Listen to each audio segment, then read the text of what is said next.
नमस्कार, मैं स्वप्निल हूँ और आप न्यूज़ 11 इंडिया देख रहे हैं। न्यूज़ 11 इंडिया पर आज हम आपकी मुलाकात करा रहे हैं आम आदमी पार्टी के प्रवक्ता आशुतोष नेगी जी से। आशुतोष नेगी जी जो उत्तराखंड से आम आदमी पार्टी को रिप्रेजेंट करते हैं, उत्तराखंड में आम आदमी पार्टी की आवाज उठाते हैं, बुलंद करते हैं। आम आदमी पार्टी बीते चंद दिनों से उत्तराखंड पे बहुत ज्यादा फोकस कर रही है। बीते चंद दिनों में ऐसा लगने लगा है जैसे आम आदमी पार्टी वहां पर अपनी सरकार बनाने के सपने देखने लगी है। लेकिन हकीकत क्या है, हकायत क्या है, उत्तराखंड के लोग क्या कहते हैं, उत्तराखंड के लोगों का अपना अनुभव क्या कहता है, बाहरी वर्सेस भीतरी की एक अलग सी लड़ाई जो वहां चलती है, उसके क्या नतायज निकलेंगे, ये सब भविष्य के गर्भ में है। फिलहाल हम आशुतोष जी से यही समझने का प्रयास करेंगे कि आखिरकार उत्तराखंड में आम आदमी पार्टी जो इतने दमखम दिखा रही है, इसके पीछे आम आदमी पार्टी में और आम आदमी पार्टी के लोगों में कितना आत्मविश्वास है। आशुतोष जी, पहला सवाल तो आपसे यही करूंगा कि आखिरकार कहीं ऐसी स्थिति तो नहीं है कि मान ना मान मैं तेरा मेहमान, ऐसा तो नहीं है कि उत्तराखंड के लोग आपको अपनाना ही नहीं चाह रहे और आपकी कोशिश है कि भैया दिल्ली से उठ के पहुंच जाए उत्तराखंड में एक सरकार बनाने फ्री होल्ड की, ऐसा तो नहीं है?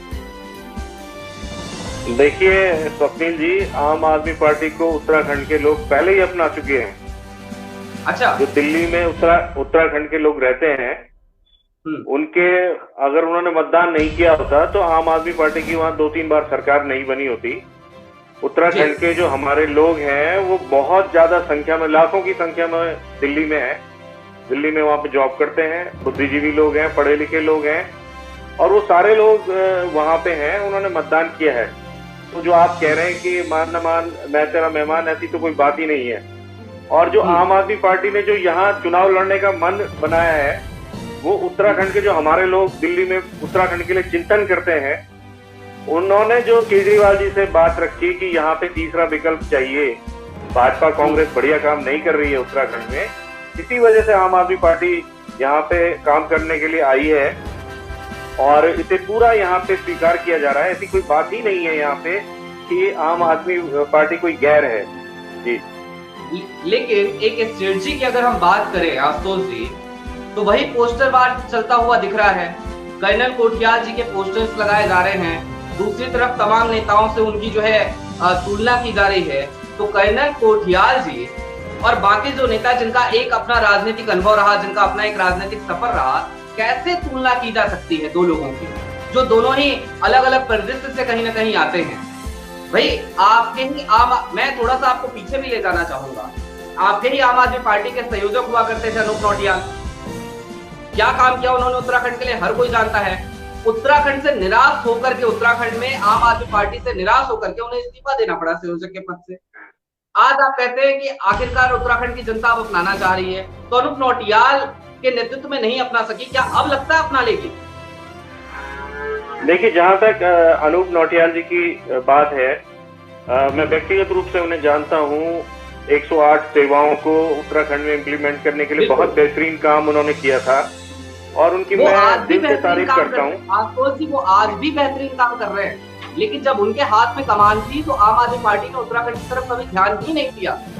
ये भी एक सच्चाई है, ये भी एक सत्यता है। देखिए इसका जवाब मेरे पास ये है कि देखिए, जो चुनाव को लेके सारी चीजें थी कि चुनाव, विधानसभा चुनाव पिछली बार आम आदमी पार्टी ने उत्तराखंड में नहीं लड़ा, हो सकता है कोई नाराजगी नौटियाल जी की रही हो, इस वजह से वो उन्होंने हमारी जो पार्टी है उससे एक तरह से किनारा किया।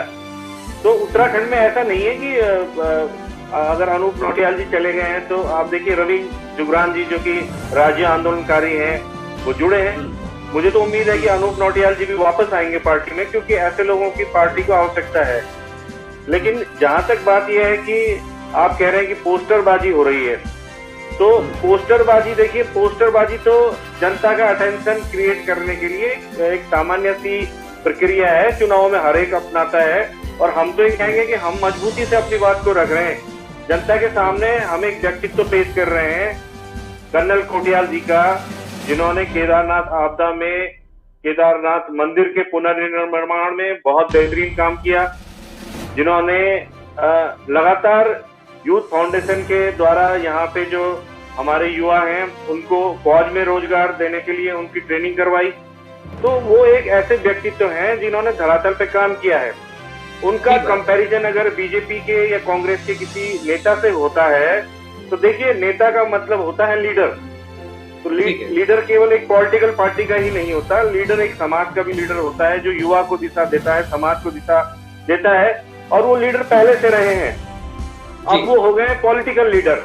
तो कंपेयर किया जा रहा है कि ये लीडर पहले से हैं, फौज में लीडरशिप क्वालिटी उनके अंदर थी।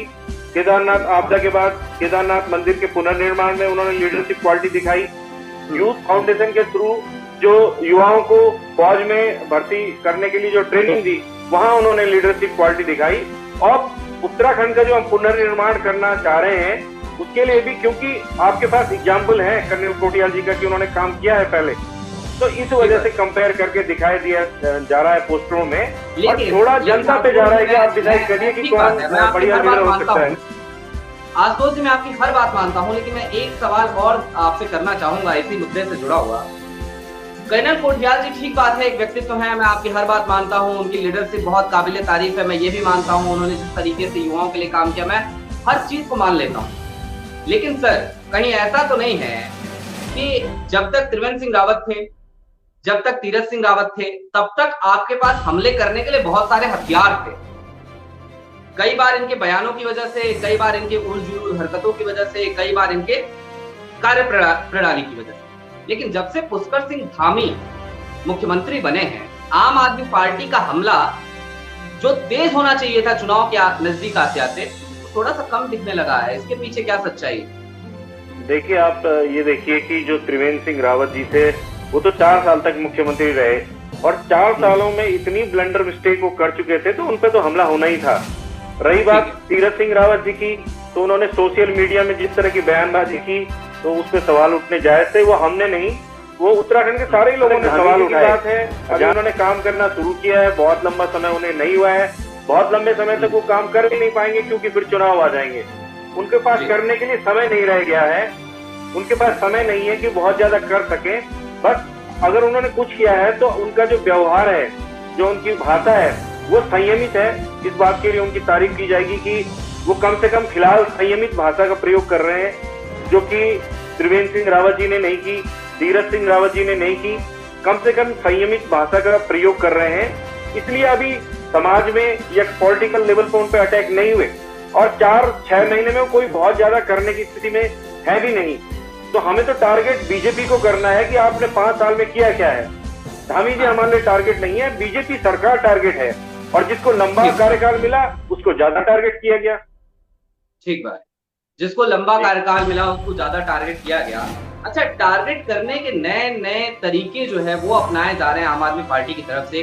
थर्ड फ्रंट भी कहीं आपने खोल रखा है क्या? क्योंकि बहुत सारे लोगों की तरफ से ये जानकारी आ रही है कि आम आदमी पार्टी के ही कुछ लोग उत्तराखंड में प्रचार कर रहे हैं, लेकिन वो आम आदमी पार्टी की टोपी पहन के प्रचार नहीं कर रहे हैं, वो आम आदमी पार्टी का एक एजेंडा चला रहे हैं। ऐसा भी कुछ चल रहा है क्या? ऐसी खबरें आ रही हैं, आप खंडन करेंगे या आप मानेंगे कि ठीक है, हो सकता है कुछ समर्थन?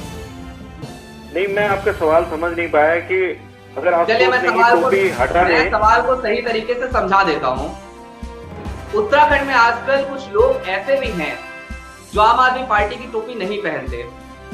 कुछ ऐसे लोग हैं जो बंगाल से आते हैं, जो कहीं और से आते हैं, लेकिन वो लोग, और उनका ये काम है, वो पंजाब भी जाते हैं, वो बाकी जगहों पे भी जाते हैं, वो उत्तराखंड भी पहुंच जाते हैं चुनाव के टाइम पे, और वो कहीं ना कहीं आम आदमी पार्टी की तरफ एक सिंपैथी रखते हैं, एक सहानुभूति रखते हैं, और बाकी पार्टियों को लगातार धोने का काम करते हैं, उनकी गलतियां बताने का काम करते हैं। ऐसा कुछ चल रहा है क्या? कोई थर्ड फ्रंट आपने खोल रखा है क्या? कुछ है क्या ऐसा? देखिए आप जिस नाम को डिस्क्लोज नहीं कर रहे हैं, मैं डिस्क्लोज कर देता हूँ। आप रेबल सदानंद पति जी की बात कर रहे हैं। देखिए, रेबल सदानंद पति जी जो केंद्र सरकार है, जो मोदी सरकार है, आप अगर सोशल मीडिया में जाएंगे, उनके वीडियोस देखेंगे, वो मुखर रूप से उनकी जो गलतियां हैं उनके खिलाफ बोलते हैं। तो रेबल, जैसा उनका नाम है, रेबल सदानंद पति, वो एक रेबल है। वो हमेशा आप देखेंगे कि वो सरकारों के खिलाफ बोलते हैं। अगर आम आदमी पार्टी भी अगर दिल्ली में कोई बहुत बढ़िया काम नहीं कर रही होती तो उनपे भी सवाल वो उठा देते। यहाँ पे बीजेपी ने बढ़िया काम नहीं किया तो वो सवाल उठा रहे हैं। वो जहां भी जाते हैं सत्ता के खिलाफ सवाल उठाते हैं और इसमें मुझे लगता है कि ये उनकी व्यक्तिगत पसंद है, व्यक्तिगत चॉइस है, उनके फॉलोअर हैं और वो इसी वजह से जाने जाते हैं, इसी वजह से उनका इतना बड़ा नाम है। मुझे नहीं लगता कि ऐसा कुछ है, हमारी तरफ से तो ऐसा कुछ है नहीं, पार्टी की तरफ से। उन्हें लगता है कि यहाँ पे जो सत्ता में दल है वो बढ़िया काम नहीं कर रहा है तो उसका वो विरोध कर रहे हैं। आपको ये लगता होगा क्योंकि हम सत्ता में नहीं है तो शायद हमारे पक्ष में बोल रहे हैं, लेकिन ऐसा है नहीं, वो सत्ता के खिलाफ बोल रहे हैं।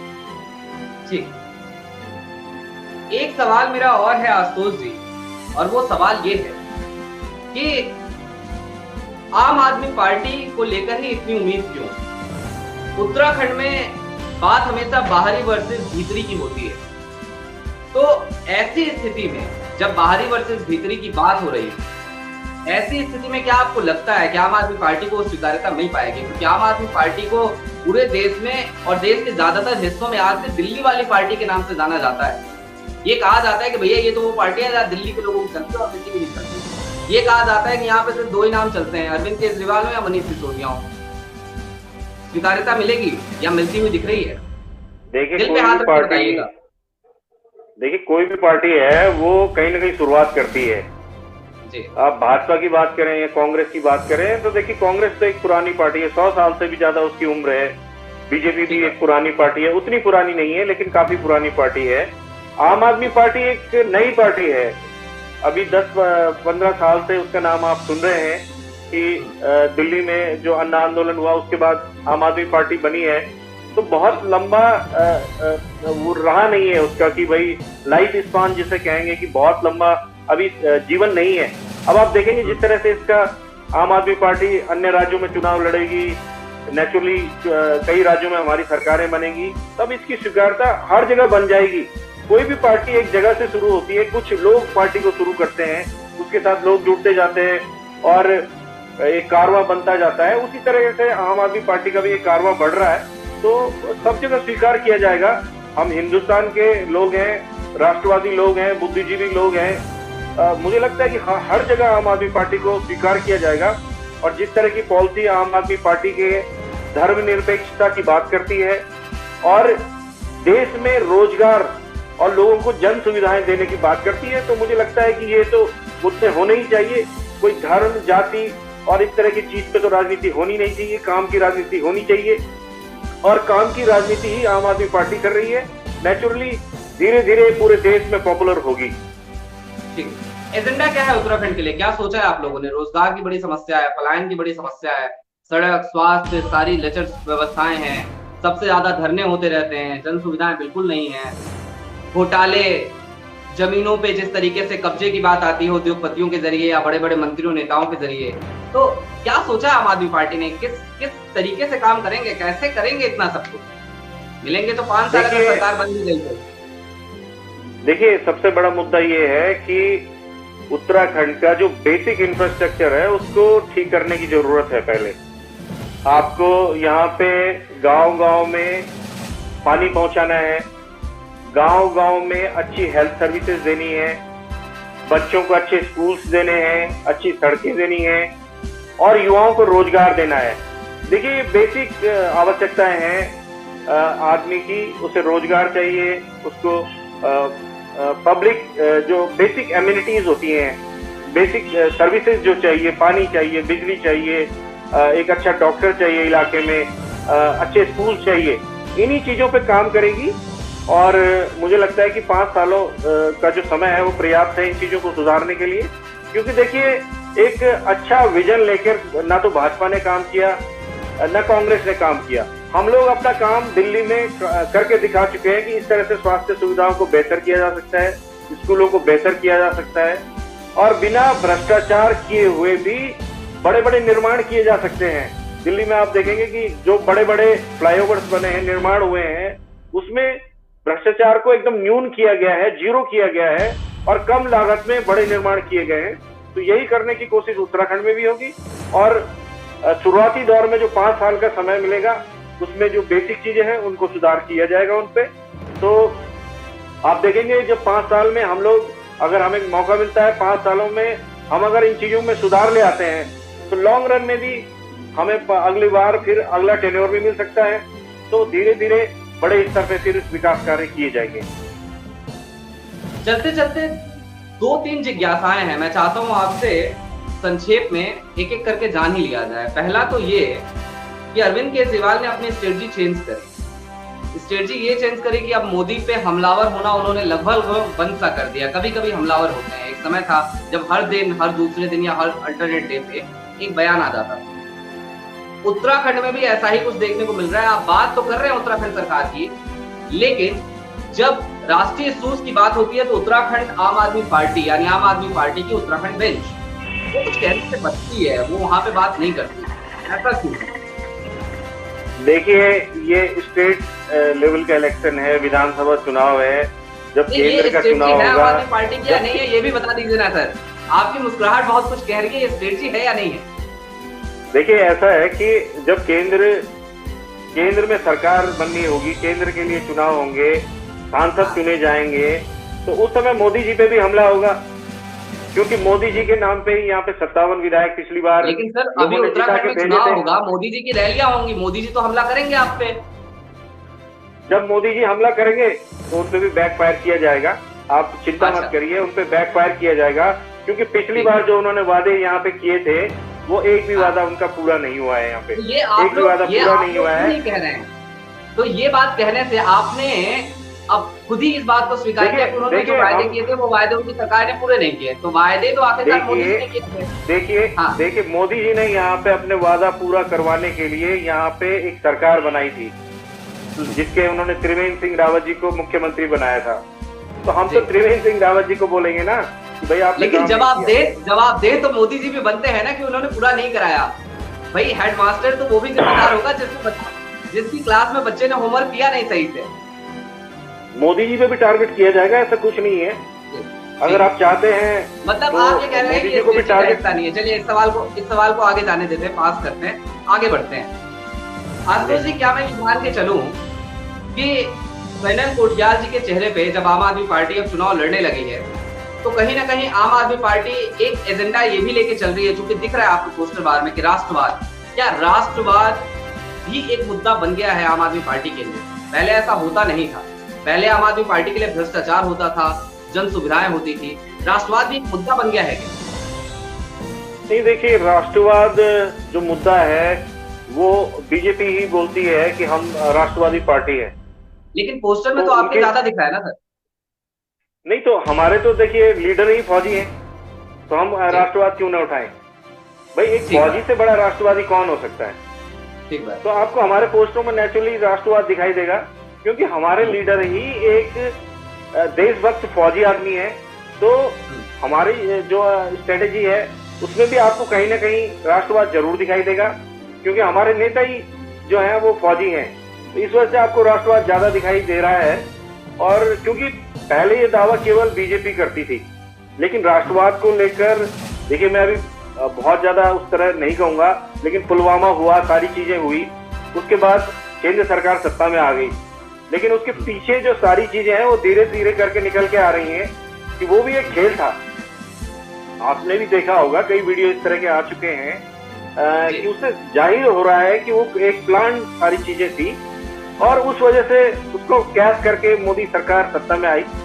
तो देखिए, हमने तो इस तरह से कुछ प्लान किया नहीं, हम तो ईमानदारी से अपनी बात रख रहे हैं, जो चीज है वो है। हमारे लीडर फौजी हैं, वो दिखाई दे रहे हैं, और राष्ट्रवाद नेचुरली एक फौजी हमारे लीडर होने की वजह से दिखाई देगा। ठीक है आशुतोष जी, चलते चलते एक आखिरी सवाल है मेरा, और वो ये है, क्योंकि मैं आपको भाई कहूंगा, मित्र कहूंगा, आपसे एक मित्रता का नाता रहा, भाइयों का नाता रहा, आप पत्रकार रहे, एक लंबा समय आपने जीवन का एक पत्रकार के तौर पर दिया है। मुझे ये बताइएगा और ईमानदारी से बताइएगा कि क्या हम ये मान के चलें कि अगर आम आदमी पार्टी की उत्तराखंड में सरकार बनती है तो आशुतोष नेगी इस बात का आश्वासन देंगे कि आम आदमी पार्टी की सरकार बनने के बाद जितने मुकदमे पत्रकारों पे हुए हैं, जिस तरीके के मुकदमे पत्रकारों पे हुए, वो स्थिति कहीं बदलती हुई नजर आएगी? देखिए, पत्रकारों पे जो मुकदमे हुए तो देखिए, इस तरह के मुकदमे तो वापस लिए जाएंगे, क्योंकि वो तो नाजायज मुकदमे हैं, आपको पता ही है।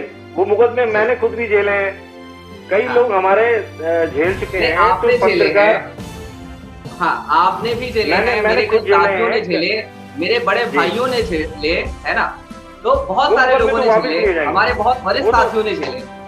बिल्कुल बिल्कुल, वो मुकदमे तो वापस लिए जाएंगे सारे। बहुत छोटी सी गुजारिश आपका न्यूज़ 11 इंडिया से जुड़ने के लिए, न्यूज़ 11 इंडिया पर आकर अपनी बात रखने के लिए। हम तो पत्रकार हैं, लिहाजा जब तक आप पत्रकार थे आप भी तमाम राजनेताओं से सवाल पूछते थे, हम भी सवाल पूछते रहेंगे। दोस्तों, ये थे आशुतोष नेगी जी, जिन्होंने बड़ी ही बेबाकी के साथ अपनी बात रखी। आशुतोष नेगी जी एक पत्रकार के तौर पर अपनी जिम्मेदारियों को बखूबी निभाते रहे। मैं उम्मीद करता हूं आज वो एक पार्टी के प्रवक्ता हैं, एक ऐसी पार्टी के प्रवक्ता हैं जो जनहित की बात लगातार करती रही है और कहीं ना कहीं उसके एक्शन में भी जनहित मुझे आज तक दिखा है। लिहाजा चलते चलते बस इतना ही कहूंगा कि आशुतोष जी को ढेर सारी शुभकामनाएं उनकी इस नई राजनीतिक पारी के लिए। आशुतोष जी को ढेर सारी शुभकामनाएं उनके राजनीतिक सफर के लिए। बाकी समय के गर्भ में है, क्या मिलेगा, क्या हासिल होगा आम आदमी पार्टी को, हमारा काम है सवाल पूछना, सवाल पूछते रहेंगे। ऐसे ही तमाम डेवलपमेंट, ऐसे ही तमाम अपडेट्स और इसी तरीके की तमाम गुफ्तगू को देखने के लिए जुड़े रहिए न्यूज़ 11 इंडिया के साथ। शुक्रिया।